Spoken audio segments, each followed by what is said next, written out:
hear the word government all the time, right? It's on the news, it comes up at home. It's this huge thing that seems to have a say in everything. But what does it really mean? Well, today we're going to break down what a government actually is, and more importantly, what it does for you. I mean, you've definitely seen a headline just like this. One day, everyone's talking about the price of onions, and then the next thing you know, the government steps in. And that's one of the most visible things it does, kind of managing the economy to make sure essential stuff stays affordable. But, it's not just about groceries. We also expect the government to handle the really big stuff. When there's a flood, we look to them to have a plan, to get rescue teams out there, and to help people get back on their feet. And it's not always about reacting to things either. A huge part of its job is just maintaining the very structure of the country. Stuff like deciding how many judges are on the Supreme Court. That's because the entire justice system is a core part of the government itself. And yup, here we are again, back to its role in a crisis. When thousands of villages are hit by a drought, it's the government that has to make that official call, which then kicks off all the relief efforts people are counting on. So, from the price of food to flood relief, all the way to the justice system, the government's got its hands in a lot of different things. It all leads back to that one big question, right? What exactly is a government? All right, to really get it, we've got to start with the basics. What's it for? Why do we even have one in the first place? Here it is, in a nutshell. A government is basically the organization that's in charge of making decisions and, getting things done for everybody in a country. The key phrase there is for the people. It's supposed to act on our behalf. And when we say getting things done, whoa, that's a huge list. We're talking about building roads and schools, making sure the mail and trains run, protecting the country's borders, jumping in with aid during disasters, and setting up courts so people can settle disagreements. Yeah, it's a massive job. Okay, so how on earth does one organization handle all of that? From paving a road to running the entire court system? Well, it really comes down to two things: its structure and the tools it uses. So to make this giant job even possible, governments are broken down into different levels. You've got the local level, which deals with stuff in your town or city. Then there's the state level, which covers a whole state.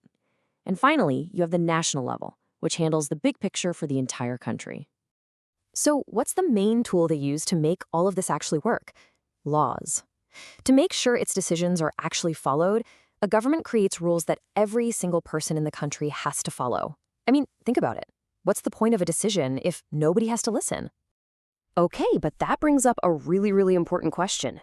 Who gives the government the power to do that, to make rules that everyone has to obey? That is a ton of power. And the answer to that question? Well, that pretty much defines what kind of government you're living under. Yeah, this whole question of who holds the power, that's the absolute key to understanding the different kinds of governments we see all over the world. So let's look at two totally different answers to that question. On one side, you've got a democracy. Here, the government gets its power from the people. We give it that power by voting. And that means the government has to answer to us. But on the other side, you've got a monarchy. There, the king or queen has the power because they were born into it.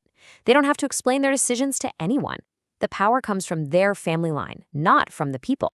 So, since a lot of us live in democracies, like here in India, let's dive a little deeper into this whole power of the people idea.